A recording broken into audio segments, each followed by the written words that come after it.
Bienvenidos todos a la cuarta y última singladura de este ciclo sobre la Guerra Fría. Hoy conoceremos, a través de Gorbachov y Reagan, cómo se desarrolló. Ellos serán sus protagonistas y quienes despidan esa parte de la historia. Lo haremos, como siempre, de la mano de Alejandro Mora Díez. Alejandro es un alto funcionario del Servicio de Empleo, el antiguo INEM, donde ha desempeñado funciones técnicas y directivas, tanto en La Rioja como en Navarra y Madrid. Ha participado en varias asistencias técnicas internacionales relacionadas con la formación profesional que le han llevado a viajar por países hispanoamericanos. Estudió psicología en Madrid y, siendo vocal del Colegio de Psicólogos por el área de Psicología del Trabajo, colaboró con la Universidad de La Rioja como profesor asociado, donde ha impartido asignaturas de dirección y gestión de recursos humanos. También ha colaborado con la Universidad Oberta de Cataluña. Su trabajo en la Administración General del Estado lo ha compaginado con otras actividades relacionadas con la psicología del trabajo, como por ejemplo el coaching, una modalidad de asesoramiento dirigida más a la acción que a la reflexión. Es alférez de fragata, reservista honorífico, estando destinado en su día en el cuartel general de la Armada, dentro de la Dirección de Personal. Últimamente ha desarrollado una actividad como bloguero, donde ha logrado un alto número de seguidores en Twitter. Y con esto ya les dejamos en manos de nuestro amigo Alejandro para que nos ilustre sobre este último paso de la Guerra Fría. Alejandro, tienes la palabra. Bien, pues vamos ya con la cuarta singladura, la que narra precisamente el colapso de la Unión Soviética, o por lo menos nos ponen antecedentes de cómo se llegó a esa situación previa al colapso de la Unión Soviética. Vamos a compartir la pantalla.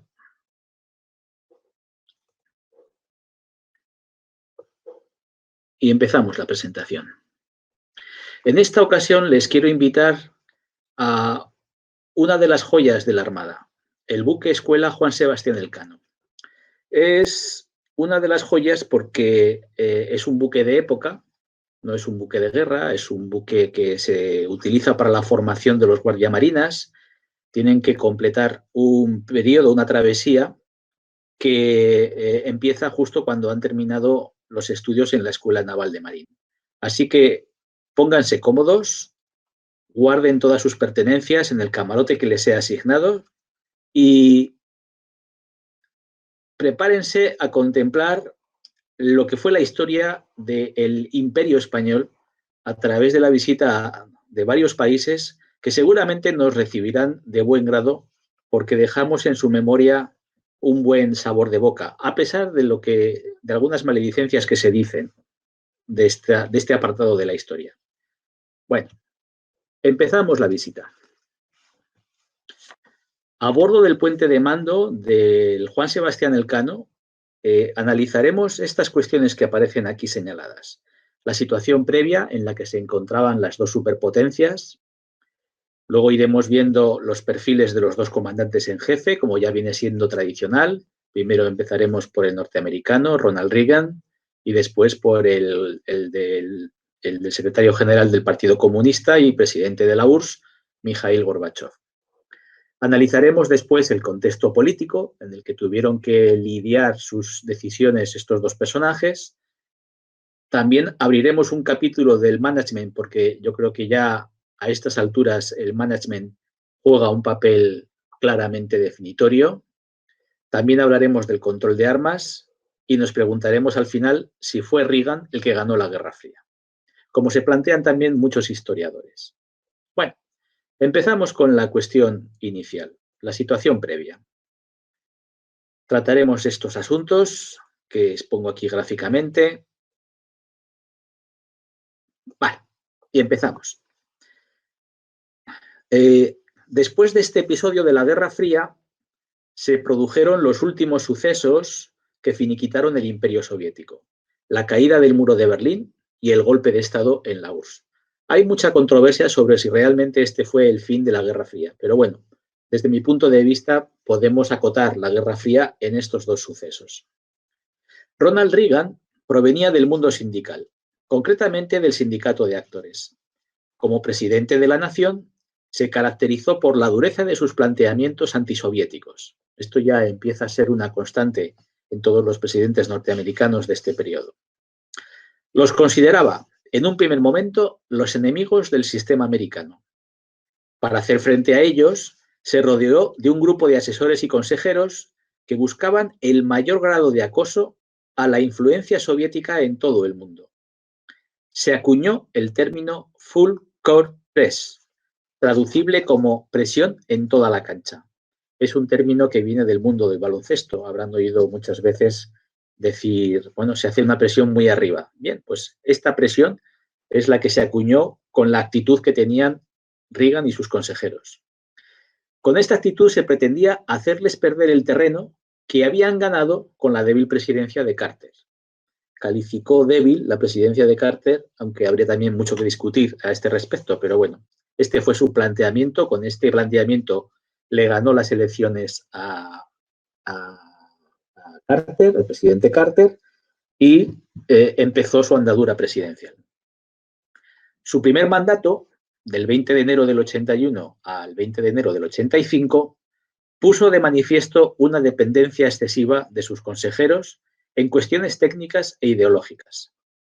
Impulsó los trabajos del Comité sobre el Peligro Actual, que sostenían la existencia de una ventana de vulnerabilidad que aconsejaba un rearme en las Fuerzas Armadas basándose en la superioridad tecnológica de Estados Unidos sobre la URSS, especialmente la incipiente tecnología informática.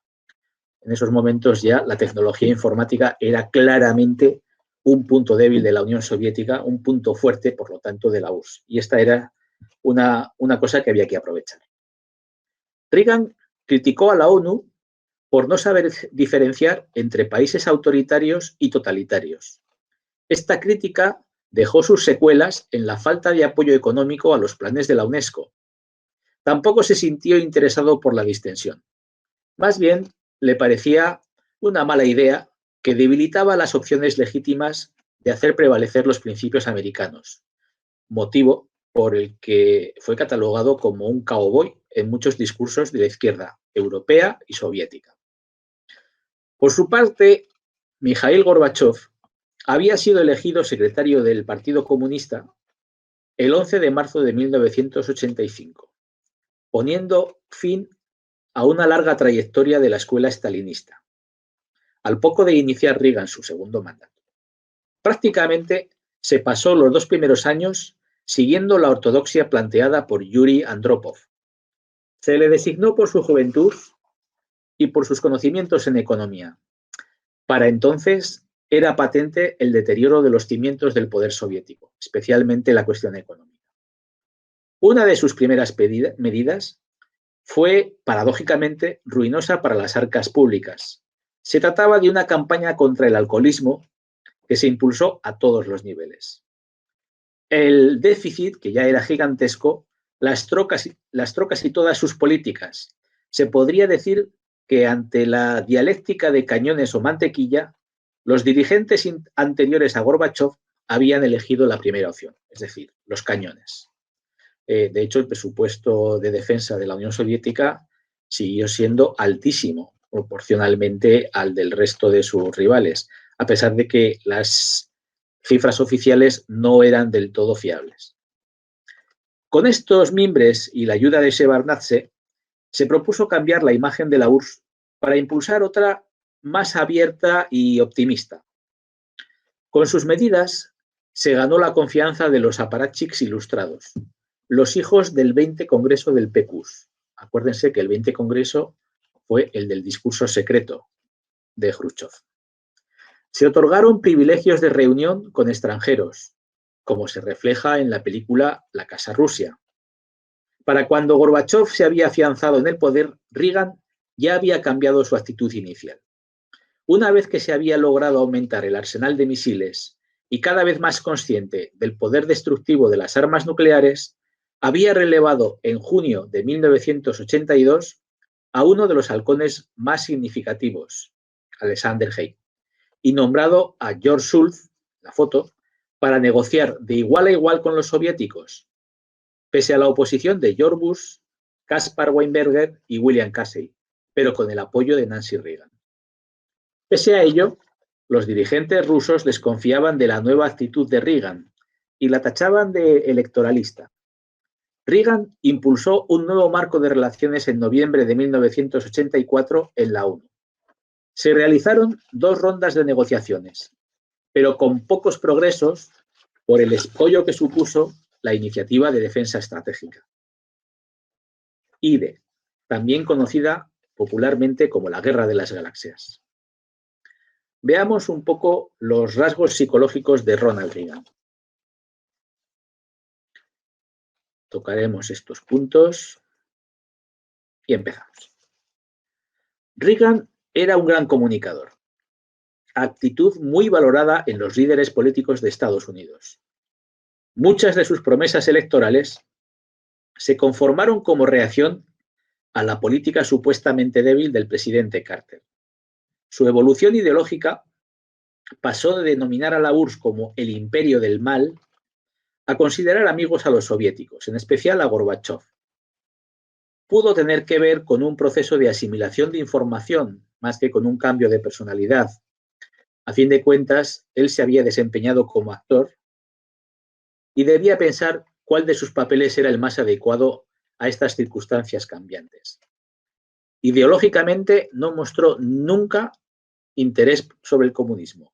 No le interesaba conocer a fondo esta ideología porque se sentía cómodo representando los valores americanos en un contexto de confrontación militar. Tampoco era un despiadado militarista, como se le tachó a veces. Él nunca albergó planes de ataque preventivo contra la URSS y se sorprendió al descubrir que los rusos estaban seriamente preocupados con esta posibilidad. La disuasión le parecía una baza poco sensata y le repugnaba la idea de la destrucción mutua asegurada. Porque no contemplaba la posibilidad de ganar la confrontación. Si los Estados Unidos han conseguido desbancar tecnológicamente a la URSS, también serán capaces de arruinar sus planes de expansión ideológica, debió pensar.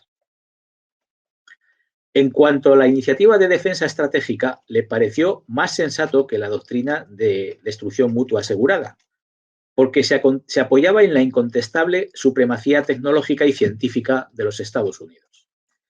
Pese a que existía un serio obstáculo para hacerla viable, dado que exigía una gran inversión en costosísimos ensayos para hacer que el sistema distinguiera entre las cabezas nucleares reales y las falsas, el desastre del Challenger, en enero de 1986, puso en duda la capacidad operativa de la IDE, pero obligó a los soviéticos a replantearse su estrategia nuclear. Para mejorar sus opciones políticas, fue capaz de amañar un experimento para engañar al Congreso con el fin de lograr fondos. Los soviéticos le acusaron de incumplir los acuerdos ABM firmados por Nixon y Brezhnev, pero le dio la vuelta a esta acusación utilizando como excusa que el radar de Krasnoyarsk fue el primer incumplimiento. Los soviéticos así lo reconocieron en 1989 y lo desmontaron. El primer encuentro entre ambos se produjo en la Cumbre de Ginebra, en 1985. Reagan tenía 74 años y Gorbachov 20 años menos. La puesta en escena de este encuentro permite sacar algunas conclusiones sobre la personalidad de ambos mandatarios.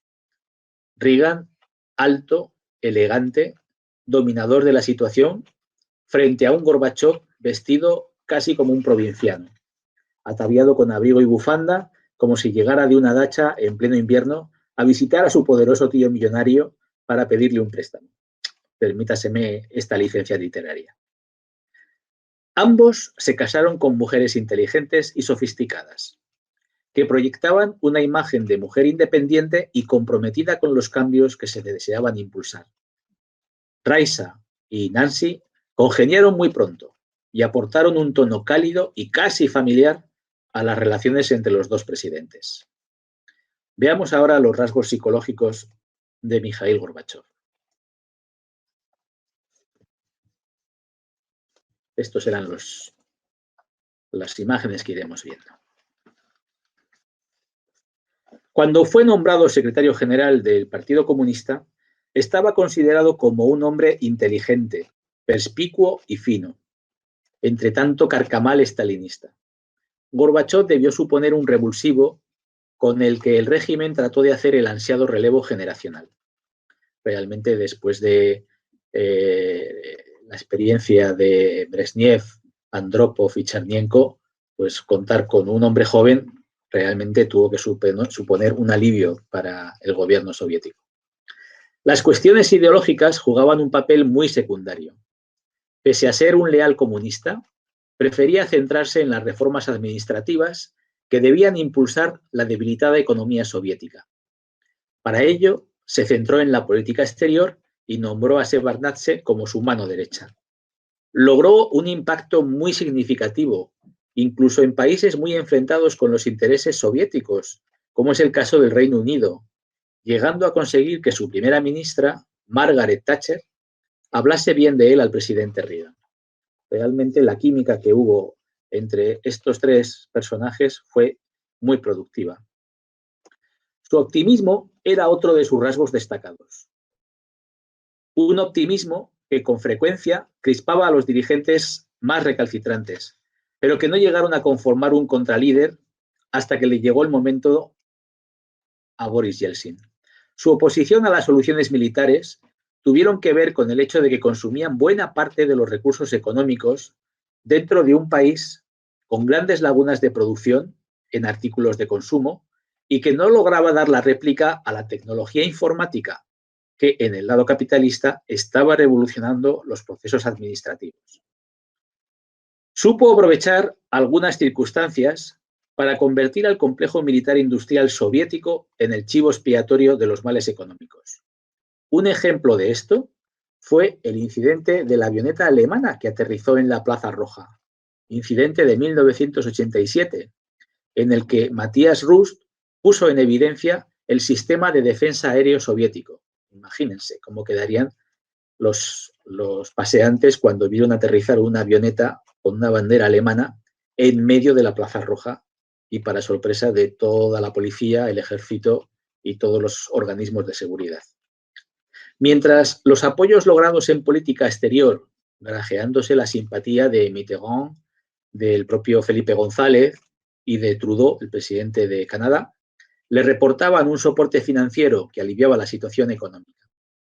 Incluso llegó a permitir las inspecciones de la ONU, lo que horrorizaba a muchos de sus generales por la posibilidad de que se descubrieran las aldeas Potemkin.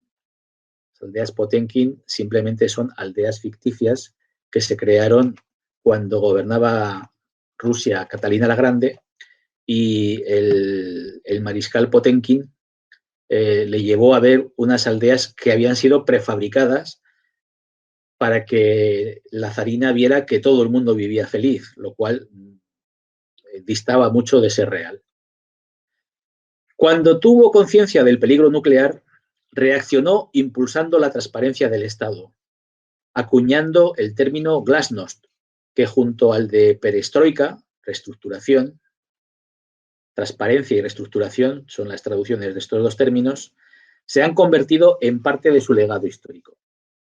A pesar de ello, el incidente de Chernóbil, en abril de 1986, puso a prueba esta retórica y el resultado fue una reacción del Estado acorde con las antiguas fórmulas estalinistas de ocultación y restar importancia.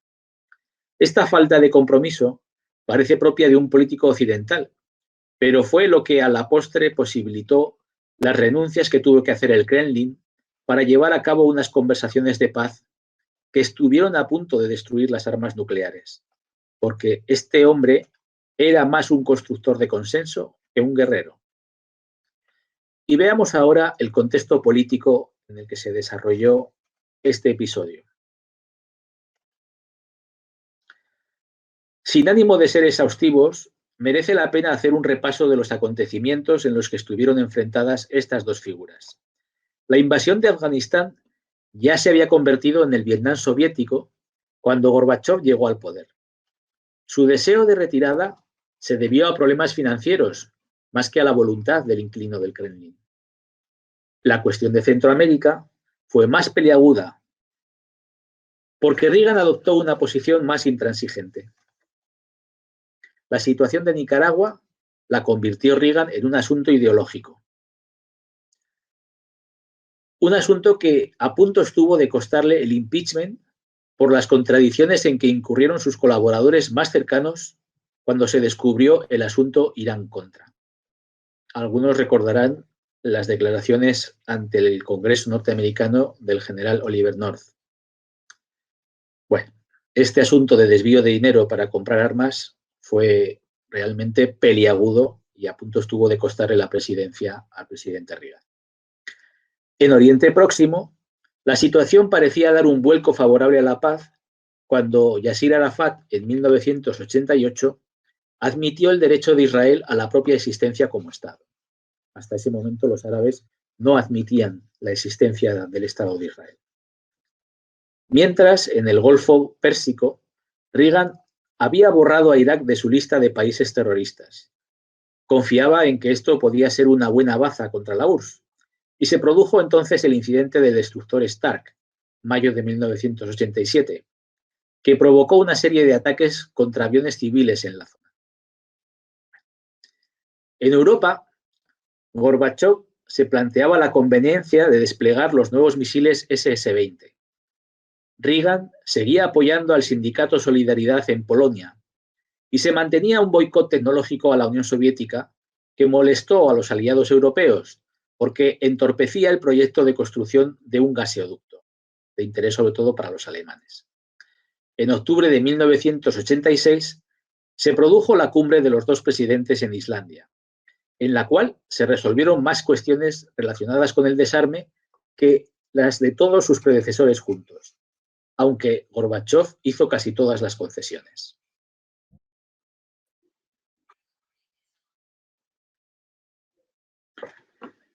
Bien, llegados a este punto de la conferencia, me gustaría compartir con ustedes unas reflexiones sobre management que yo creo que aportarán bastante luz sobre el final de la Guerra Fría. Luego volveremos a este final de la Guerra Fría, pero permítanme abrir este paréntesis donde explico algunas cuestiones que pueden ser bastante trascendentes. Bueno, vamos a hablar de estas tres cuestiones: la negociación, el coaching y la calidad. La negociación tradicional se denomina en ocasiones ganar-perder, debido al estilo de dureza de los negociadores que persiguen conseguir tanto como puedan para su parte. En los años 70, los practicantes y los investigadores comenzaron a desarrollar el enfoque de ganar-ganar en la negociación, de forma que las dos partes quedaran satisfechas al haber obtenido beneficios, como se explica en la diapositiva. Ello resulta positivo al evitar posibles futuros conflictos. Quizá el más conocido fue articulado en el libro Getting to Yes de Roger Fisher, William Ury y Bruce Patton, de la Universidad de Harvard, los tres. Este enfoque, llamado negociación principle, también se llama a veces de obtención de mutuos beneficios. El enfoque de ganancias mutuas se ha aplicado con eficacia en situaciones medioambientales, véase por ejemplo a Lorenzo Susskind, así como en las relaciones de trabajo en las que las partes, por ejemplo la gerencia y un sindicato, enmarcan la negociación como vía de solución de problemas. Por eso existen dos tipos bien diferentes de negociación, a saber, la competitiva, que busca el mayor beneficio para la parte involucrada, sin atender mayormente al interés de los otros conegociantes, ganar a toda costa, o en casos extremos el perjuicio de ellos, ganar-perder. Hay quien considera que no es una verdadera negociación. Sin embargo, la casuística muestra que esta situación se presenta en una gran cantidad de las negociaciones, en ocasiones por negociar con un estilo hostil o con una mentalidad de rival, pero también porque existen situaciones en las que la posibilidad de que una de las partes obtenga un beneficio excluye la de que la otra parte también lo obtenga. Y existe también la negociación colaborativa. Se busca generar beneficios para todas las partes involucradas, ganar-ganar. Algunos autores consideran este resultado como la definición de lo que es una auténtica negociación. En realidad, se trata del objetivo. Se está negociando incluso cuando no se logra o no sea factible alcanzar este resultado. Bueno, la siguiente cuestión es el coaching. El término coach se acuñó por primera vez en Inglaterra allá por el año 1500 y se refería a un tipo particular de carruaje que transportaba gente de un lugar a otro. Es lo más parecido a una diligencia.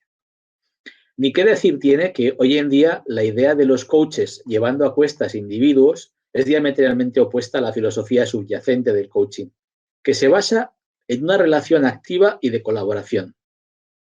En la década de 1850, el término coach se empleaba en las universidades inglesas para designar a un tutor o a una persona que ayudaba a los estudiantes a preparar los exámenes. Sin embargo, la noción de un pasajero pasivo vuelve a la palestra en las décadas de 1930 y 1940 en forma de individuos que eran asistidos por un mentor para convertirse en otros mentores, con toda la carga de conocimientos que ello implicaba. El coaching personal empezó siendo un programa educativo para individuos desaventajados en Nueva York en la década de 1960. El programa, con el añadido de técnicas para la resolución de problemas, se extendió a Canadá, donde se fusionaron las técnicas de coaching personal y las de coaching empresarial. Por primera vez, el coaching se consideraba una profesión con una amplia formación y credenciales para los coaches. En efecto, en muchos aspectos, Canadá sigue liderando el coaching personal. No obstante, hasta la década de 1980, el coaching no fue objeto de demasiada atención en la literatura y en el ámbito empresarial. En 1980, el concepto de coaching ejecutivo empezó a emerger como una nueva y poderosa disciplina. En la actualidad, muchos de los principios del coaching, incluso las prácticas, derivan de la psicología deportiva. Entre algunas de las aplicaciones específicas de la psicología deportiva al coaching empresarial, ejecutivo y personal, se incluyen las siguientes. Análisis de valores, tanto individuales como de los miembros de un equipo. Desarrollo de una visión. Establecimiento de unos objetivos. Visualización o entrenamiento mental antes de un evento importante. Mantenimiento de la concentración y tratamiento de creencias negativas o autolimitadoras. El derrumbe del Imperio Soviético no solo arrastró a los comunistas del PQS, sino a muchos inmovilistas cuyo trabajo dependía de que existiese una guerra fría. Los cambios evolutivos nadie los puede detener. La evolución nunca se detiene. Bueno, y esto trae a consideración una serie de cambios que se produjeron por medio de un personaje que les presentaré después. En los años 80, cuando los Estados Unidos pasaban por una severa crisis económica, la periodista Clark Crawford Mason dio a conocer a Deming entre sus propios conciudadanos a través de un programa de televisión llamado Si Japón puede, ¿por qué nosotros no? Tras ver el programa, muchos de los más altos directivos americanos llamaron a Deming, quien inició una serie de seminarios por todo el país. Entre 1981 y 1993 dictó más de 250 seminarios y se calcula que alrededor de 120.000 personas asistieron a estas conversaciones. En 1986, Deming publica el libro titulado Out of the Crisis, donde explica detalladamente su filosofía de calidad, productividad y posición competitiva, incluyendo sus famosos 14 puntos para la administración, actualmente conocidos como los 14 puntos de Deming. A partir de este momento, la calidad se convierte en la estrategia competitiva de las más exitosas compañías industriales en todo el mundo. Y poco a poco es adoptada por organizaciones de servicios, gobiernos, instituciones no lucrativas, etc. Se cuenta incluso una anécdota sobre la calidad. En los años 80, una empresa automovilística norteamericana realizó un importante pedido de 100.000 piezas a otra empresa japonesa de la que tenían muy buenas referencias. Era la primera vez que estas piezas se contrataban con un proveedor externo. Hasta ese momento, las piezas se fabricaban en una planta del norte de Estados Unidos, pero su producción ocasionaba muchas dificultades. Por otro lado, los directivos norteamericanos tenían muchos prejuicios a establecer una relación comercial con una empresa extranjera, más aún siendo japonesa.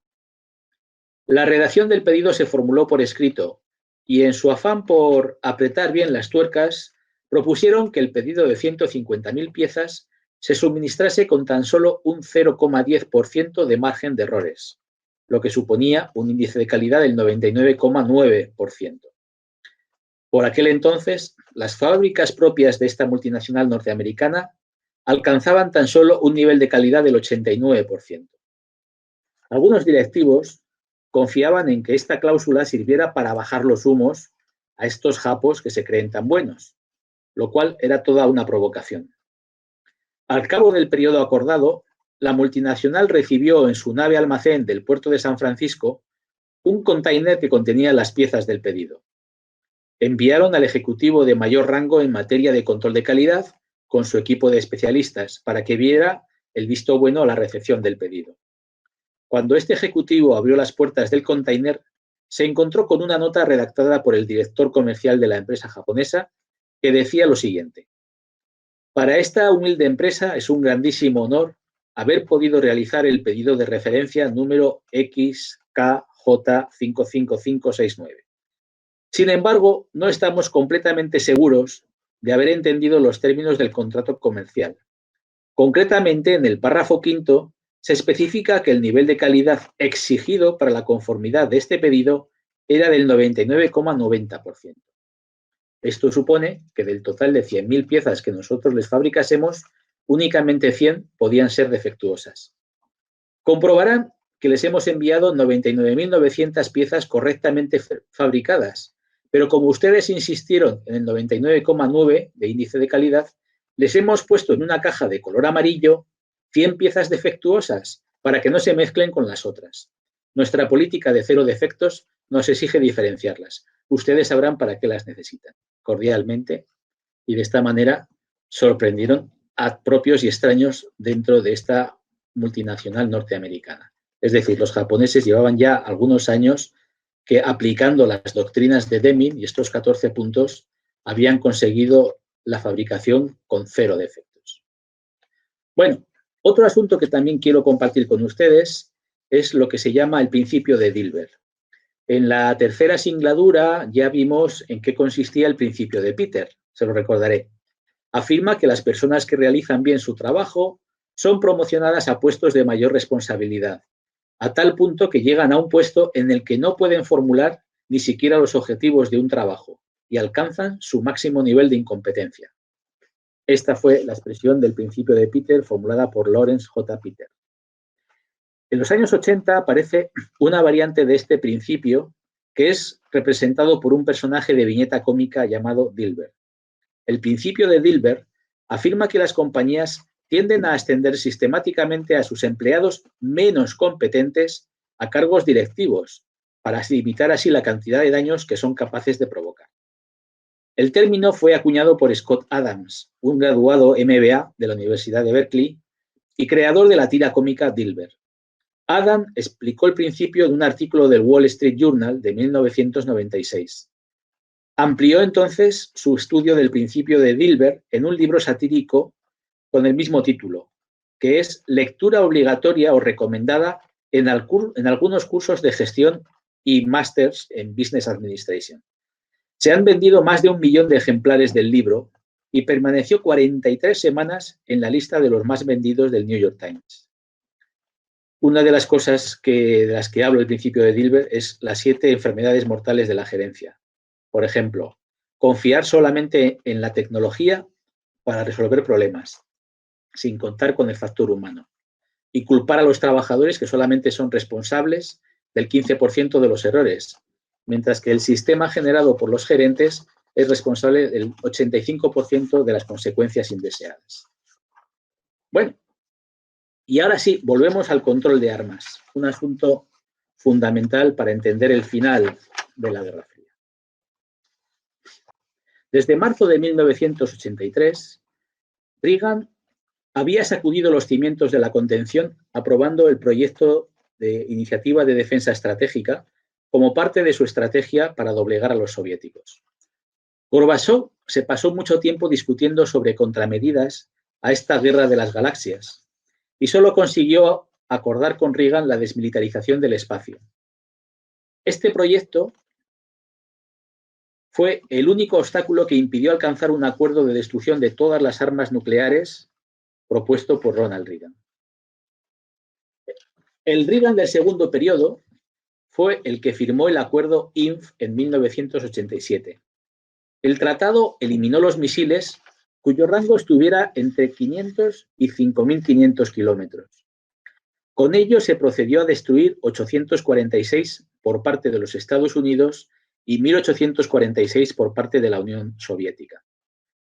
Bajo este tratado, ambas partes tenían permiso por primera vez para inspeccionar las instalaciones militares del otro. Este principio encaja con el proverbio ruso de confía, pero comprueba.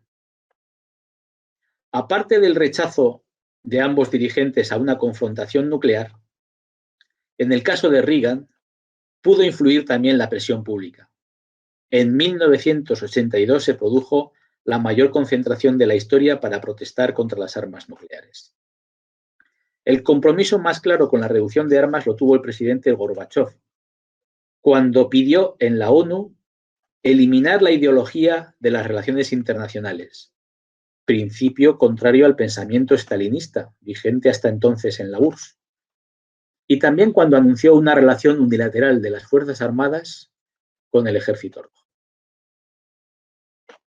Bueno, se ponían los mimbres para desmontar la Guerra Fría. Pero la cuestión es, ¿ganó Reagan la Guerra Fría realmente?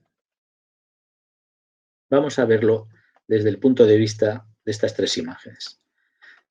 Muchos analistas han debatido esta cuestión, porque supondría una preponderancia ideológica extrapolable a todo el globo. No se puede negar que la agresividad militar del primer mandato de Reagan supuso un problema para el sistema soviético, con unos dirigentes envejecidos que no pudieron afrontar los desafíos económicos con los recursos adecuados. El mandato de Gorbachov, si bien liberó a la URSS de algunas de sus obligaciones militares, no fue lo suficientemente decidido como requería la situación, albergando el descontento tanto de los elementos más decididamente comunistas como de los que esperaban un rebrote de la economía que aligerase las penurias de la población civil. La brecha entre un sistema fuertemente apegado a una ideología que no se había adaptado a los tiempos modernos, especialmente combatiendo la corrupción de sus élites, y otro que aprovechaba los avances tecnológicos para impulsar unos hábitos de consumo que proyectaba a lo más alto el poder de los estados europeos, fue probablemente la causa real del colapso de la URSS. Pese a que Reagan puso mucho de su parte para evitar una conflagración nuclear y llevó a cabo una contraofensiva ideológica en el tercer mundo que ocasionó muchos quebraderos de cabeza a los soviéticos, parece ser que la debilidad interna de la URSS ya era patente sin esta presión añadida. Las concesiones de Gorbachov jugaron un papel trascendental para mejorar la imagen de la URSS, sobre todo la exterior.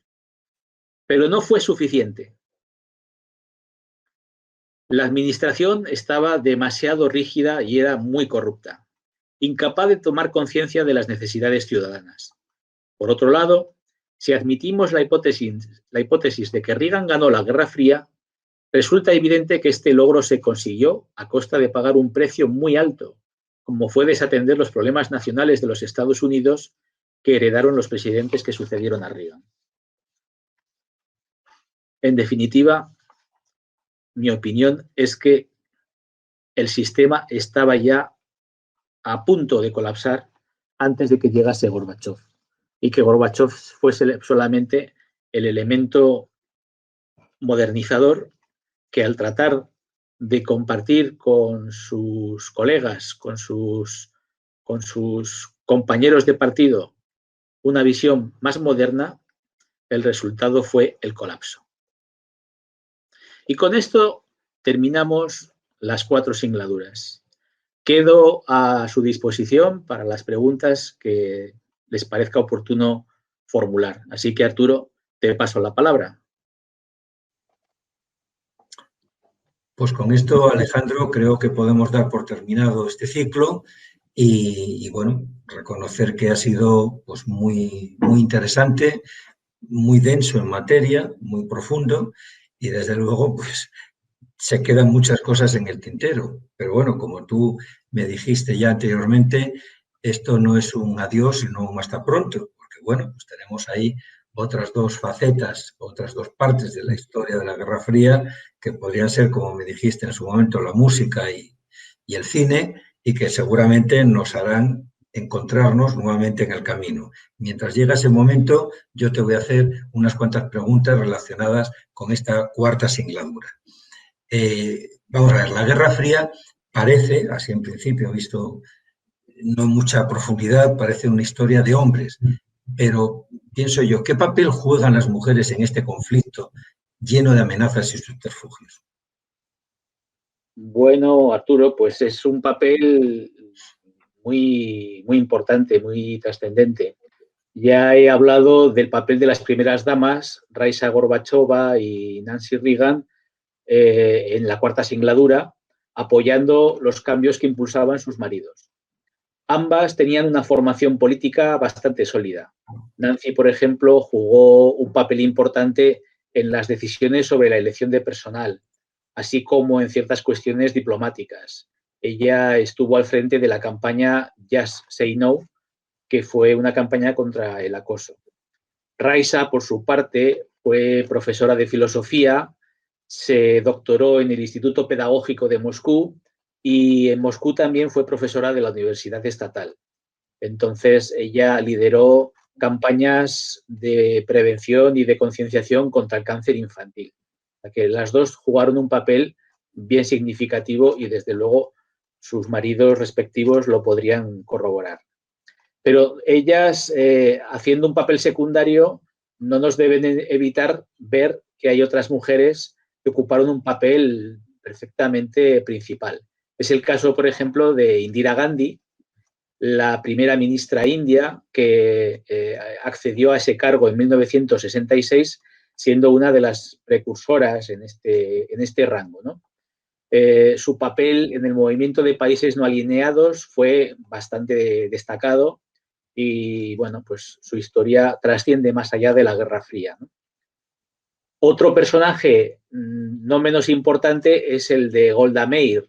Golda Meir, nacida en Bielorrusia, primera ministra de Israel y que recibió el apelativo de Dama de Hierro, quizás por su papel en la guerra del Yom Kippur, donde tuvo alguna que otra desavenencia con sus ministros y especialmente, bueno, pues tuvo dudas a la hora de apoyar al ministro de Defensa, el conocido Moshe Dayan, famoso también por el parche que llevaba en el ojo.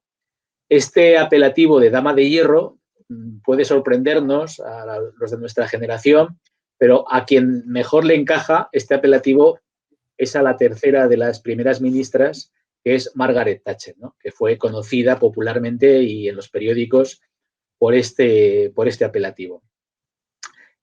Su papel en la recuperación de la competitividad de la economía británica pues fue incontestable. Para ello tuvo que llevar a cabo una guerra contra los sindicatos que finalmente ganó. Pero quizás la guerra que la hizo más famosa fue la Guerra de las Malvinas, donde ella fue capaz de movilizar una flota de reacción a la invasión de estas islas que se disputan entre Argentina y el Reino Unido. Esta guerra, que acabó ganando, provocó la caída de la Junta Militar, con el general Galtieri a la cabeza. Entonces, fue una guerra que seguramente la hizo pasar a la historia, porque gracias a la popularidad que alcanzó en esa guerra, volvió a conseguir la reelección en las elecciones británicas y, bueno, pues fue un punto importante. Su papel en la Guerra Fría también ha trascendido y se habla en la cuarta singladura del apoyo a Ronald Reagan, pero quizás no hay que desdeñar tampoco la relación que ella tuvo con Polonia, un país muy querido para los británicos pues por la historia que se sucedió a través de la Segunda Guerra Mundial. También su relación con el Papa Juan Pablo II no deja de ser importante y trascendente, ¿no? Siendo como es ella la líder de un país que no forma parte del ámbito católico. Y lo que seguramente más marcó este papel en la Guerra Fría es su relación con Gorbachov. Para ella, Gorbachov era un cambio absolutamente fundamental dentro de la nomenclatura soviética, porque cuando se reunió se dio cuenta de que era una persona con la que había cierto feeling, cierta idoneidad. De hecho, ella fue la primera que puso titular a las primeras conversaciones y dijo, esta es una persona con la que se puede hablar. Así que realmente cualquiera de las tres tuvo un papel significativo, igual que las dos que mencioné en la primera parte. Y es digno de señalar el papel de la mujer en este apartado de la Guerra Fría. Correcto. En tu blog has establecido un paralelismo entre el desastre de Chernobyl y la actual pandemia. ¿Realmente han cambiado muchas cosas o pocas en estos años? Pues no han cambiado demasiadas cosas, por desgracia. Cuando las autoridades tienen que tratar problemas complejos, en un caso por una radiación nuclear y en el segundo caso por una pandemia descontrolada, pues los políticos tratan de obtener resultados garantizados. Y eso es imposible cuando el problema tiene muchas vertientes y se requiere un nivel de colaboración y coordinación sin precedentes. En el caso de Chernobyl, por ejemplo, se reaccionó tarde. Se buscó minimizar el alcance de la catástrofe. Recordemos que todo inició por una prueba de capacidad o un simulacro que llegó a un punto en el que luego ya no se pudo detener, a pesar de que las cosas estaban saliendo rematadamente mal. Una vez que se dispuso del informe técnico que el Politburó recibió de los científicos, pues pese a las presiones que recibió el científico coordinador, Valery Legasov, un personaje que merece también detenerse por su contribución a frenar los efectos de esta catástrofe de Chernóbil y que pagó con su vida porque acabó enfermando por culpa de la radiación, pues cuando él presentó este informe técnico se le trató de desprestigiar. Se pensó que estaba equivocado y que lo que él planteaba era inverosímil, cuando realmente su informe era incuestionable desde cualquier punto de vista técnico. Otra característica es la reacción tarde. La población de Pripyat, de Chernóbil, Pripyat es la población más cercana a la central, fue evacuada tarde y muy mal informada. Se les decía, subid al autobús que volveréis dentro de unos días. Y esto pues no era cierto. No se sabía cuándo iban a volver, pero desde luego no volvieron ya nunca más. Y salieron con ropa de verano, porque estábamos hablando del periodo estival, y a duras penas lograron comprarse ropa una vez que fueron al destino y obtener la atención médica que les evitaría los problemas que sin duda se produjeron en un número mucho más alto de lo que las cifras oficiales han reconocido. También es destacable la información, la mala información que se les dio a los bomberos y voluntarios, que podríamos decir que fueron tratados como carne de cañón, enviados a una muerte segura. Las víctimas tuvieron que pasar por un infierno hasta que recibieron los cuidados médicos apropiados. A pesar de lo cual, se consiguió frenar los efectos más desastrosos que hubieran ocasionado un invierno nuclear. Incluso siguieron en funcionamiento 3 de los 4 reactores, lo cual es, vamos, asombroso. Esperemos que pronto seamos capaces de recibir buenas noticias de la pandemia y que nuestras autoridades recuperen el crédito perdido porque han tratado esta situación igual que si fuera una guerra. Y ya sabemos, lo decía el señor Arthur Ponsonby, que la primera víctima de cualquier guerra es la verdad, precisamente. No me cabe la menor duda, Alejandro. Vamos a ver, una cosilla. ¿Por qué dices que Afganistán fue el Vietnam soviético? Bueno, pues porque realmente el trato de este asunto de Afganistán fue un trato muy similar al que hizo Estados Unidos, como haciendo un desprecio a los combatientes y haciendo un desprecio a la situación en la que se tenía que desenvolver las operaciones bélicas, ¿no? En realidad, Afganistán no tenía mayor interés para la Unión Soviética. Era un país muy dividido, con diferentes fracturas internas. Por ejemplo, había grupos tribales uzbecos, tayikos, pastunes, también había conflictos de religión, porque había quienes pedían que Afganistán se convirtiera en una república islámica y quienes pedían que se convirtiera en una república socialista. En este sentido, hay que recordar que Afganistán viene a producirse pocos años después del asunto de Irán y del ascenso del Ayatollah Khomeini creando una república islámica. O sea que ese precedente hubiera sido muy peligroso para la Unión Soviética, ¿no? De hecho, se da un golpe de Estado del Partido Demócrata Popular de Afganistán en 1978, que lo que hace es impulsar una serie de cambios, de modernizaciones, ¿no? Por ejemplo, se le quita papel a la religión, se les empieza a otorgar privilegios o poderes a las mujeres y se hace una reforma agraria que, sin embargo, no aporta dinero para comprar semillas a los agricultores, con lo cual, pues pretendiendo hacer ese tipo de cambios, se obtiene a cambio una resistencia popular tremenda. Luego, otro asunto que no le dieron importancia a las autoridades es que a la vista del creciente número de asesores soviéticos, pues se veía aquello como una cierta invasión extranjera. Entonces, con todo esto, la revolución iraní del año 79, el caso de Checoslovaquia y de Hungría como precedentes, pues aquello era un asunto muy complejo para el Ejército Rojo. El único interés que podría tener Afganistán es servir de parachoques del fundamentalismo en esa zona de la Unión Soviética, ¿no? Las regiones asiáticas de esa zona, Uzbekistán, Tayikistán, etcétera, y de esta manera pues evitar que esto fuera un problema interno.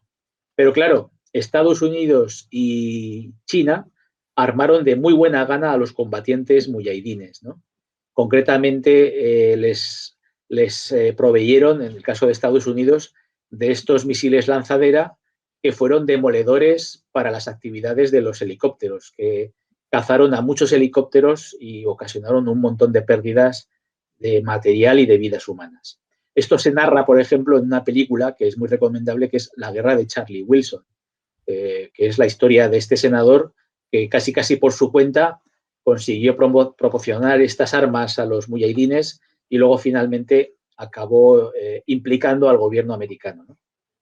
Fue una guerra también con una escalada de torturas, donde aparece un ejército con una moral arruinada, exactamente igual que en Vietnam, donde aparece el efecto de las drogas, porque es un país donde el cultivo del opio está al orden del día, y todo esto junto pues, se parece muchísimo a lo que sucedió en Vietnam. La retirada en 1989 dejó a un gobierno de Mohamed Najibullah a cargo del PDPA que duró algo más que lo que duró el PQS, porque el PQS acabó hundiéndose 2 años después y el gobierno de Mohamed Najibullah duró hasta 1992. O sea que, en cierto modo, la historia se volvió a repetir en el caso de Afganistán. Y además, nuevamente, las armas se vuelven contra quienes se las facilitaron, porque luego el tiempo efectivamente así demuestra que los amigos pasan a no ser tan amigos y viceversa, ¿no? En fin, mis recuerdos de la Guerra Fría incluyen boicots que se hicieron los dos países en los Juegos Olímpicos, Moscú, Los Ángeles. ¿Qué papel jugó el deporte en esta guerra? Bueno, pues como tú bien dices, fue una confrontación política con muchos ámbitos, ¿no? El ámbito cultural estuvo presente y dentro del ámbito cultural pues podemos ubicar el ámbito deportivo. A fin de cuentas, cada bando se esforzaba por demostrar que su sistema de gobierno era el mejor desde todos los puntos de vista. Y para ello, pues qué mejor que demostrar que tu sistema produce los mejores deportistas. Esto equivale a dotar a tu sistema de una cierta superioridad moral sobre la del rival. Donde más se vio fue en los Juegos Olímpicos. hasta los Juegos de Helsinki en 1952 se excluyó a la Unión Soviética del movimiento olímpico, pero Stalin estaba convencido de que el equipo soviético acabaría con la dominación americana en los Juegos. Al final no hubo un claro ganador, lo cual bastó para que la Unión Soviética proclamase la superioridad del sistema soviético.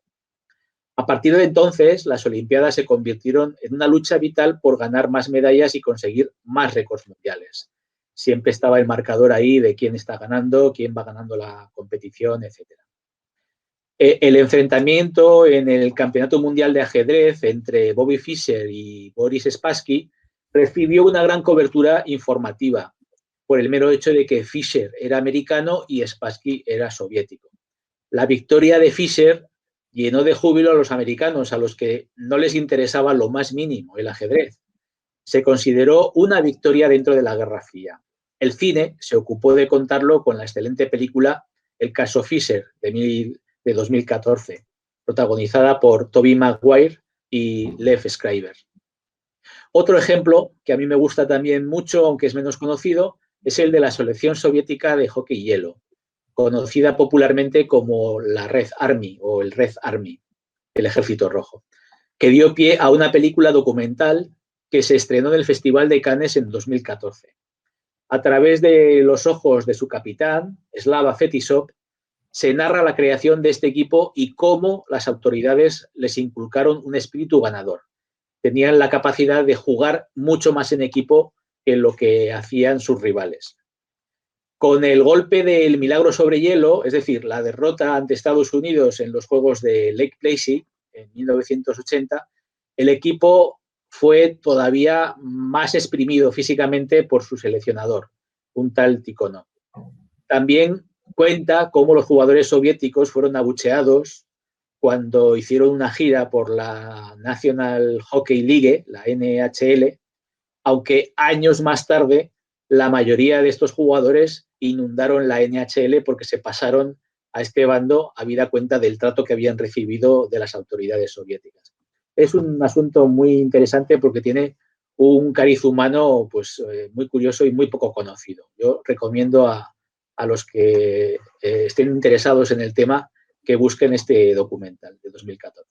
No, y además, efectivamente, hay un montón de casos, ya incluso fuera de esos ámbitos que dices tú, como puede ser la gimnasia rítmica y demás, el caso de Nadia Comaneci, en la cual se ve claramente como el trato de las autoridades, tanto en lo que le daban para tomar como en el trato que le dispensaban como atleta, pues dejaba bastante que desear. Vamos, hoy en día, en una sociedad como pueda ser la Unión Europea, sería algo impensable, vamos, creo yo, no sé qué te parecerá a ti. Sí, efectivamente, porque además estamos hablando, en el caso de Nadia Comaneci, de gimnastas, atletas, niñas que están desarrollándose y que, sin embargo, las autoridades la esfuerzan a llevar un ritmo de vida absolutamente infernal, alejadas de sus amigas, de sus padres, incluso tomando sustancias prohibidas, como posteriormente se ha sabido y se ha podido constatar. Así que realmente esto, para nuestros estándares europeos, sería absolutamente inaceptable.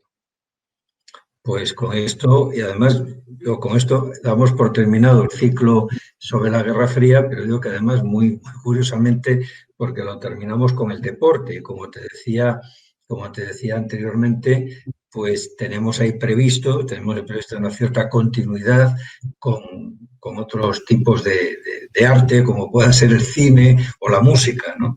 Entonces, bueno, pues efectivamente lo damos por concluido el ciclo sobre la Guerra Fría, quedamos abiertos a esas dos ventanas, nuevas ventanas sobre el cine y la música con la que nos ilustrarás más adelante, y solamente me queda desde la Hermandad de Veteranos y Reservistas de la Armada y sus dos asociaciones, la Asociación Velasco y la Asociación ABA, pues agradecerte pues, tu trabajo y tu presentación y decirte, vamos, que quedamos a la espera muy satisfechos por todo lo que nos has contribuido y expectantes con lo que esté por llegar. O sea que muchísimas gracias y hasta pronto, Alejandro, hasta siempre. Gracias, Arturo, y agradecido también a la Hermandad por ofrecerme esta ventana de exposición de estos temas tan conocidos pero tan poco divulgados, Y nada, pues nos veremos dentro de poco, espero. Muchas gracias a vosotros. Así es. Gracias entonces. Venga, hasta pronto. Hasta pronto.